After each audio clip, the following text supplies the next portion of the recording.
चंपा चचा को आगे देते 3 महीना कम से कम अभी तक करते हैं या झारखंड की बात करते हैं। एनडीए को भी आपने मौका दिया, इंडिया को भी आपने मौका दिया। आप नौजवानों को मौका दीजिए जो झारखंड को चालाना बनाने वाले, झारखंड को लूटपाट बनाने वाले, उनसे आंख मिला सके और इस राज्य के लिए नियम बना सके, पॉलिसी बना सके, ऐसे युवाओं को मौका दीजिए। पॉलिसी बनाना कोई कठिन काम नहीं है, ये बनाना नहीं चाहते हैं, ये बनाना नहीं चाहते हैं क्योंकि इनको भी मालूम है इनको चंदा मिलता है, इनको चंदा मिलता है, ये सबको मालूम है। ये अगर पॉलिसी बना देंगे तो जिनसे चंदा लेते हैं उनका हाथ कट जाएगा, इसलिए पॉलिसी बनाना नहीं चाहते। इसलिए आज तमाम राज्यवासियों से, आज के सभागार से उपस्थित जनसैलाब के बीच से पूरे राज्यवासी को मैं संदेश देना चाहता कि इस बार विधानसभा का चुनाव पॉलिसी बनाने के लिए, इस राज्य के लिए जो पॉलिसी बनाएंगे उनके लिए हो। हमने नली गली सड़क के दौर को देखा, वो काम आगे भी होगा, उस काम को मुखिया जी भी करेंगे, लेकिन इस बार विधानसभा का मुद्दा इस राज्य का मुद्दा होना चाहिए। इस बार विधानसभा का मुद्दा एक स्पष्ट, सदृढ़, मजबूत स्थानीय नीति बनाने का होना चाहिए। 24 सालों से भी स्थानीय नीति को नहीं बना पाए। इस बार विधानसभा चुनाव का मुद्दा एक बढ़िया नियोजन नीति होना चाहिए।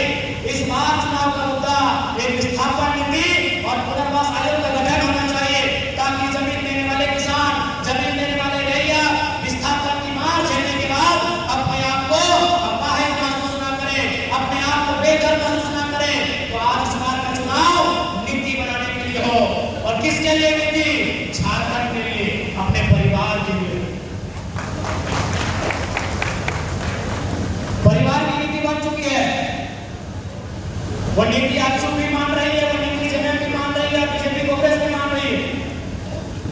आपको भले जानकारी नहीं है, झारखंड के गरीब छात्रों के लिए नियोजन नीति नहीं बनी है, बाकी उनके लिए नियोजन नीति बन गई है। अगर आप कांग्रेस की बात करेंगे तो देखिए बगल में नियोजन नीति, सुबोध खान की बेटी कौन है भाई? आ गई ना, 4.5 लाख भर ले आई ना, नेता बन गई ना। ये है नियोजन नीति नेताओं की। आइए आजसू की बात कीजिए, सांसद जी सांसद, पत्नी जी बन गई विधायक, बन गई ना नियोजन नीति। हेमंत जी की बात कीजिए, मुख्यमंत्री, भाभी विधायक कांटे से बन गई ना नियोजन नीति। कहां नहीं है नियोजन नीति? हजारीबाग, यशवंत सिन्हा, जयंत सिन्हा, बन गई ना नियोजन नीति। इस राज्य में, इस देश में नियोजन नीति है, लेकिन नेताओं के बेटों के लिए है, पूंजीपति के बेटों के लिए है, उनकी बेटियों के लिए है। हमें ऐसी नियोजन नीति बनानी होगी जिस राज्य के युवाओं के लिए, इस राज्य के युवाओं के लिए नियोजन नीति बने। हमें ऐसी सरकार बनानी होगी। बाकी आप इनसे बिल्कुल अपेक्षा नहीं कर सकते हैं, इनसे नहीं होगा। इसलिए नहीं होगा, जिस दिन वो अपने परिवार से ऊपर देखेंगे तभी हो पाएगा। उनको बोलिए, सबसे पहले उनको बोलिए, आप अपने परिवार के जितने सदस्य को इस्तीफा मिल रहा है, अगर वो अपने परिवार से बाहर नहीं सोच पाएंगे, वो कैसे इस राज्य के बारे में सोचेंगे? बिल्कुल, आप झारखंड की जो क्षेत्रीय दल है, आप उन्हीं को बोलिए। सबसे पहले जगन से बोलिए कि इस बार सारा भोज आपको ही देंगे, लेकिन शर्त है बसंत सोरेन और कल्पना सबको इस्तीफा मिलेगा। आप सुदेश जी से बोलिए इस बार सारा भोज आपको देंगे आंसू, लेकिन शर्त है आप चौधरी जी से और मसीह जी से इस्तीफा मिलेंगे। अरे भाई, दोनों दो क्षेत्रीय दल हैं, दोनों से सवाल कीजिए, क्या एक परिवार तक सीमित रखेंगे आप? सत्ता को एक परिवार तक सीमित रखेंगे? संसाधनों को एक परिवार तक सीमित रखेंगे? या संपत्ति को एक परिवार तक सीमित रखेंगे? इससे बाहर आना होगा। जब तक आप इससे बाहर नहीं आएंगे, समस्याओं का समाधान नहीं होगा। आज हमारी इकोनॉमी सेंटर में जमा हो चुकी है, उस इकोनॉमी को सेंटर टू लेफ्ट करना होगा। लेफ्ट का मतलब आम व्यक्ति तक लेके जाना होगा। आम व्यक्ति मतलब कंपनी में 5 लाख संसद और विधायक का चंदा नहीं, उस 5 लाख में 50 नौजवानों को 10,000, 15,000, 20,000 का रोजगार मिले। इसे कहते हैं सेंटर टू लेफ्ट। धनबाद में एक कंपनी है कि हमारे पास, हमने आंदोलन के आना के बाद किया था, हमें बोली कि आपको मंथली 1.25 लाख रुपया, 1.5 लाख रुपया देंगे।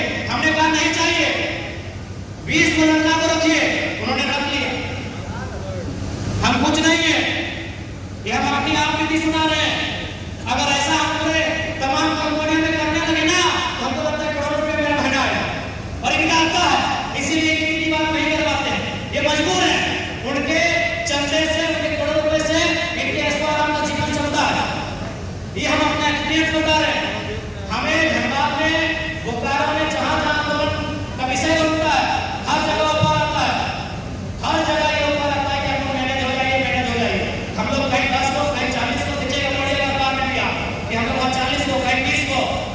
तो भैया जब तक ये नेता इस संपत्ति को सेंटर टू लेफ्ट ले जाने के पक्ष में नहीं रहेंगे, आप और हम नारा लगा के जिंदाबाद कर करके सर पटक के मत जाइएगा, नहीं बदलेगा।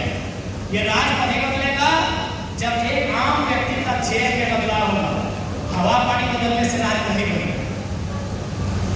ये राज नदियों के लिए अलग नहीं हुआ है, ये राज पहाड़ों के लिए अलग नहीं हुआ है, ये राज इंसानों के लिए अलग हुआ है। और इंसान का मतलब उसकी आर्थिक स्थिति से है, इंसान का मतलब उसकी आर्थिक स्थिति से है। तो इस राज्य से जो नेतृत्व करता है, जो एमपी एमएलए चुनकर जाते हैं, उनको इन आर्थिक विषयों पर चर्चा करना। यदि वो आर्थिक विषयों पर चर्चा नहीं करेंगे, उनको नेतृत्व करने का अवसर मत दीजिए। अगर वो नेतृत्व करते करते आपके और उनके बीच अगर दूरी बना दिए, अंग्रेजों से भी बुरी व्यवस्था हमारे राज्य की। चलिए अभी तो कम से कम बोल दे रहे हैं। अब अगर ऐसा होगा ना, चलिए आज से 30 साल पहले आप याद कीजिए, कोई भी नेता कोई भी विधायक अगर आप बोलते तो अपने लठेतों से पिटवा देता था, पिटवाता था कि नहीं? फिर वो बोल रहा है आप अपनी गलत नीतियों की आलोचना नहीं कर पाएंगे। क्यों? क्योंकि आप इकोनॉमी को और जो पावर है, जो पॉलिटिक्स का जो पावर है, उसे आप 2-4 परिवारों में सीमित कर रहे हैं। चाहे कोई पार्टी के लोग रहे, आप कुछ परिवारों तक सीमित कर रहे हैं। इसीलिए अगर देश की बात करें या राज्य की बात करें, आपको इकोनॉमी को और पॉलिटिक्स के पावर को उसे आपको विकेंद्रीकरण करना ही होगा। अगर आप ये नहीं कर पाते हैं तो फिर आप बदलाव की गुंजाइश नहीं कर सकते।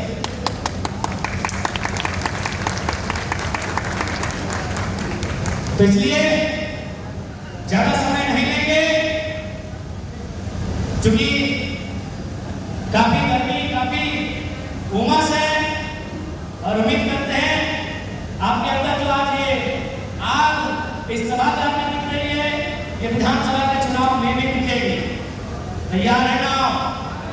विधानसभा के चुनाव में बदलाव के लिए तैयार है ना? और आप निश्चित रहिए,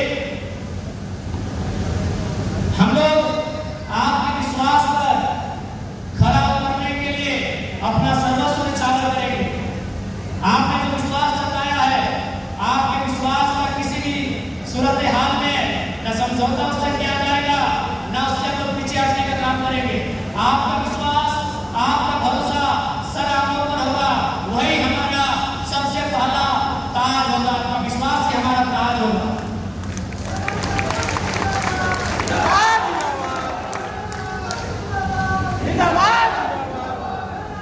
और साथ ही साथ बस इस बार यही कहेंगे, आप इसलिए इस बार वोट मत दीजिएगा कि अगला प्रत्याशी आपके मामा के मौसी का बेटा का पत्नी का पत्नी का भैया का फूफा का चाचा का लड़का। इसलिए वोट दीजिएगा जो आपके बच्चों के भविष्य की बात करता है, क्योंकि उस समय मौका जी नहीं काम आएंगे, पॉलिसी काम आएंगे। अगर बेहतर पॉलिसी नहीं रहेगी तो मौसा जी के और चचा जी के काम नहीं आएंगे। इसलिए इस बार वोट कीजिएगा जो आपके बच्चों के, आपके घर में पढ़ने वाले बच्चों के भविष्य की लड़ाई लड़ रहा। आज क्या परिस्थिति है? आज पीजीटी एग्जाम की बात कीजिए या सीजीएल एग्जाम की बात कीजिए या जेपीएससी की बात कीजिए या होमगार्ड की भी बात कीजिए, हर जगह करप्शन है, हर जगह धांधली। क्यों? न हमारे पास दमदार लीडर नहीं है, हमारे पास निर्मल और शक्ति की तरह लड़ने भिड़ने वाले लीडर चाहिए। अलोका प्राइवेट लिमिटेड कंपनी के मालिक का नाती का बर्थडे में केक खिलाने वाला लीडर लेके आएंगे तो कहां से बदलाव होगा? इसलिए आज हमने कल कोल्हान में भी स्पष्ट कहा कि रिस्की सीएम चाहिए, क्योंकि आसान नहीं है। आप कॉर्पोरेट के खिलाफ आपको होना होगा, आपको तमाम उद्यमियों के खिलाफ होना होगा, आपको तमाम जो बीसीसीएल, सीसीएल है, टाटा है, वेदांता है, एचईसी है, हिंडाल्को है,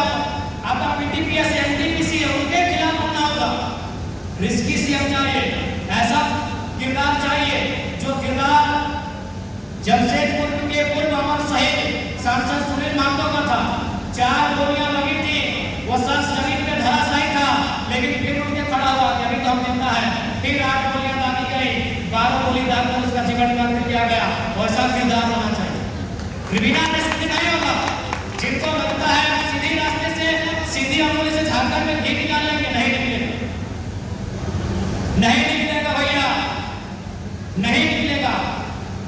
जो कॉर्पोरेट जगत है, जो गलत नीतियों के साथ जिस प्रकार से इस राज्य को, उतना छोड़िए, आपके बगल में भारतमाला योजना की सड़क है, आप पता कर लीजिए, वो सड़क 4 स्टेट से होकर गुजर रही है। यूपी में 22 किलोमीटर, बिहार में लगभग 160 किलोमीटर, झारखंड में भी 160 किलोमीटर और बंगाल में 250 किलोमीटर। जीएम लैंड से झारखंड में मिला, जीएम लैंड मैक्सिमम झारखंड में मिला है, क्योंकि जीएम लैंड आपके बाप का है, सरकार का नहीं है। और वर्तमान सरकार ने भी यही कहा है, मैनिफेस्टो पढ़िए कि जीएम लैंड की रसीद कटाई जाएगी, मालगुजारी रसीद कटाई जाएगी जीएम लैंड की। वो लैंड आपकी है, लेकिन केवल झारखंड स्टेट में वो जीएम लैंड कॉर्पोरेट को बेचने के लिए लैंड बैंक बना दिया गया है। आप पता कर लीजिए बिहार में कितने किसानों की जमीन जीएम लैंड बन गई, कितने किसानों का वो जीएम लैंड बैंक बना है। ये बहुत बड़ी और गंभीर समस्या है। रोजगार से भी बड़ी समस्या आज जीएम लैंड और किसान की समस्या है। मैं इसलिए कहता हूं कि भले वो रोजगार में फेल हो रहा है, लेकिन उसके पास उसके बाप की संपत्ति है, उसमें अगर वो चाहेगा तो खेती बाड़ी करके अपना जीवन यापन कर सकता है। लेकिन फिलहाल गवर्नमेंट की पॉलिसियां आ रही है, जिस प्रकार शहरीकरण बढ़ रहा है, जिस प्रकार उद्योग और धंधे बढ़ रहे हैं, आपके खेत कम हो रहे हैं, आपके खलिहान कम हो रहे हैं, आपकी जमीन कम हो रही है, तो क्या आप बंजारा बनेंगे? नो डाउट रोजगार समस्या है, रोजगार से बहुत बड़ी समस्या किसानों का खेत की समस्या है। अगर कोई नौजवान रोजगार नहीं कर पाया तो कम से कम उसका आसरा उसका पिताजी का खेत है, वहां जाके वो खेती करके अपनी भावी पीढ़ी का भरण पोषण कर सकता है। लेकिन यहाँ रोजगार भी काट रहे हैं और अपने खेत में भी छीना जा रहा है। इसका मतलब है अंग्रेजों ने जो गुलामी नहीं किया था, उससे बुरी और बदतर गुलामी हुई। और यह हमको सुनने के लिए अच्छा लगे इसलिए नहीं कह रहे, आप पढ़े लिखे लोग हैं, अभी तो वकील लोग शामिल हुए हैं, बगल में मीडिया वाले बैठे हैं, हमको लगता है अभी बहुत सारे लोग वकील, इंजीनियर, डॉक्टर बैठे हैं। आप पता कर लीजिए, आप पता कर लीजिए। इसीलिए हम बार-बार का हम लोग फिलोसफी के स्टूडेंट हैं। आज यहाँ बैठ के 25 साल बाद क्या होगा झारखंड में सोच सकते हैं, उसी को फिलोसफी कहा जाता है, दर्शन शास्त्र। 25 साल बाद इस राज्य के साथ क्या होगा ना, हम आज यहाँ बैठ के सोच सकते हैं। ये प्लानिंग नौकरी भी हाथ से जाएगी और उद्योग धंधे बसाने के लिए आपकी जमीन भी आपके हाथ से जाएगी। उतना छोड़िए, अभी कोला और पेट्रोल में 2 किसानों से हम मिले, उन्होंने कहा कि जमीन को खरीदने में जो पूंजी लगी थी उससे आधा का आधा पूरी सरकार देगी, हमारा जमीन दे। कहाँ सर पिटेगा वो आदमी, कहाँ छाती पिटेगा बताइए। इसलिए इस बार सरकार बनाइए जो पॉलिसी बनाए, सरकार बनाइए जो जनता की बात करे, जो अपने परिवार की बात करे। उन्हें इस बार अवसर देने का कोई काम मत कीजिए, नहीं तो हमारा राज और पीछे चला जाएगा। और एक बात हम तुम्हें नहीं कहेंगे, सरकार बने क्या हो अलग बात है, लेकिन हम लोग हमेशा जनता के बीच में रहेंगे। अगर सदन में मौका मिला तो सदन में हमारी गर्जना होगी, और नहीं तो आंदोलन में, धरनों में हमारा भूमिका रहेगी। हम लोग आपसे पीछे नहीं हटने वाले हैं, न आपसे कटने वाले हैं, ठीक है।